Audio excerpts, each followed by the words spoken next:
बिस्मिल्लाहिर्रहमानिर्रहीम, अस्सलाम वालेकुम। मैं हूं काशिफ अहमद और आप देख रहे हैं मेरा फेसबुक पेज और यूट्यूब चैनल। नाज़रीन, तुर्किया और शाम में जो क़यामत खेज़ ज़लज़ला 7.8 की शिद्दत का आया है। पीर की सुबह 4:17 पर यह ज़लज़ला वहाँ पर आया है और इस ज़लज़ले से अब तक कितनी अमवात हो चुकी हैं, कितना ज़्यादा नुकसान हो चुका है, वो आज हम डिस्कस करेंगे। और तुर्की में ख़ासकर कितना नुकसान हुआ है, शाम में कितना नुकसान हुआ है और जो अमदादी सरगर्मियाँ हैं वो करने में किस हद तक नाकामी हो रही है, इंतज़ामिया किस हद तक नाकाम हो रही है और जो मलबे थले अवाम दबी हुई है इस वक्त, वो किस शोर-ओ-पकार में है, वो भी डिस्कस करेंगे। जो तुर्किया की डिज़ास्टर एंड मैनेजमेंट अथॉरिटी है, AFAD, उसके मुताबिक अमवात की तादाद जो है वो 3,419 हो चुकी है अभी जब मैं ये वीडियो बना रहा हूँ, लेकिन जब आप देख रहे होंगे शायद इससे तजावज़ कर जाए।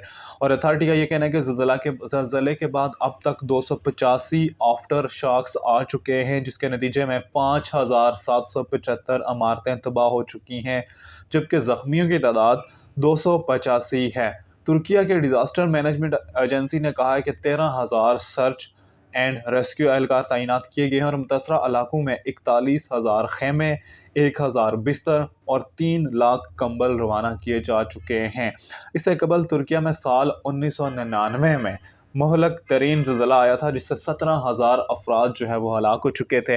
और अब जो है तुर्किया में एक और आफत आई है, जिससे अमवात की तादाद जो है वो आपके सामने है। और इसके अलावा अगर हम शाम की बात करें तो शाम में इस वक्त तक जो है वो 1500 हलाकतें रिकॉर्ड हो चुकी हैं। और वहाँ पर वहाँ के जो लोग हैं खासकर उनका ये कहना है कि हमें ये लग रहा था कि शायद क़यामत बर्पा हो चुकी है और ये क़यामत का मंजर है।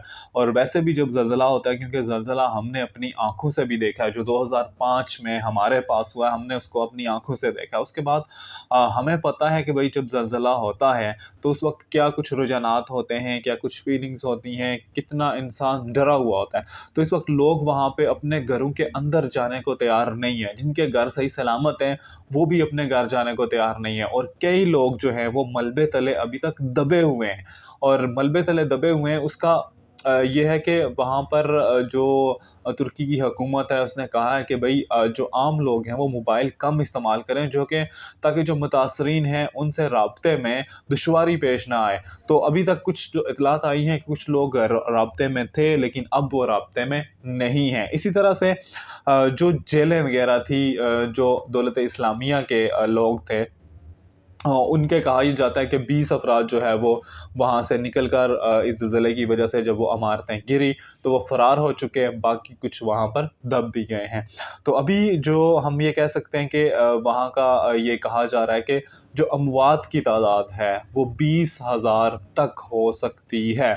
आलमी इदारे ने ये पेशगोई की है कि जो अमवात की तादाद है वो कम से कम 20,000 तक जा सकती है।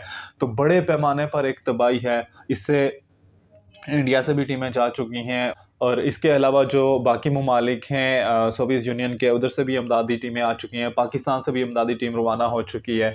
तो इस वक्त तुर्की में, शाम में, वहाँ पर ख़ासकर जो ब्लड डोनेशन जो स्कीम है वो भी जारी है कि आप ब्लड भी एहतियात कर सकते हैं और उसके अलावा जितनी ज़्यादा से ज़्यादा हो सके हेल्प वो लोग कर रहे हैं। तो तुर्की में ये इस वक्त सूरत हाल है। तो हम अल्लाह ताला से दुआ करते हैं कि अल्लाह ताला सब पर गरीक़ रहमत फरमाए और जो है हम सबको इन तमाम आफ़ात व बलियात से महफूज़ रखे। इसी के साथ इजाज़त दीजिएगा। अल्लाह निगहबान।